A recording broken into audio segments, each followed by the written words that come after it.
जानेवारी महिना संपत आला तरी थंडी कमी व्हायचं नाव नाही घेत. तरी अजून शेकोट्या करून आणि चूल पेटवून चुलीजवळ बसावंच वाटते, एवढी थंडी आहे. चला तर मग थंडी असो का काही असो, बकऱ्याचं चारा पाणी आणि झाडझूड सकाळीच करावं लागते. पिलं पाजून मस्त खेळू राहिले होते ना, आता लावा लागते पोटा पाण्याची सोय.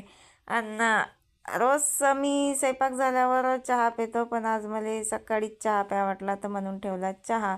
इकडे कांदा टमाटा कापून घेतला, कारण की करायची होती मला आज टमाट्याची चटणी आणि ते बी तव्यावरची. तर मग तवा खराब होते तर त्यासाठी पहिले पोळ्या लाटून घेतल्या. आणि खाया पियाचा कार्यक्रम हा बकरा सुटायच्या पहिले उरका लागते, स्वयंपाक करावं लागते. नाही तर मग बकऱ्या गेल्यावर लय पसारा राहते घरादारात, आणखी झाडझूड भांडे सगळंच करावं लागते. तर मग पोळ्या लाटून घेतल्या आणि टमाट्याची चटणी करायला घेतली. टमाट्याची चटणी केली पटापट. आणि आता पसारा यावराचा आहे, कारण की बकऱ्या सोडायच्या आहेत, आणखी पिलंही पाजून घ्यायच्या आहेत. बकऱ्या वावरात जायच्या पहिले सगळा पसारा आवरला आणि भांडे आणले बाहेर.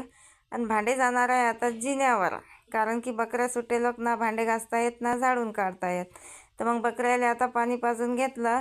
पाणी पाजल्यावर पिलं पाजून घेतली. आणि आता दादाची वाट पाहावं लागते बकऱ्या सोडायला. दादानं बकऱ्या सोडल्या की मग त्याला बकऱ्या सोडून दिलं आणि बाहेर करून देणं. चला तर मग भेटूया पुढच्या ब्लॉगमध्ये. बाय.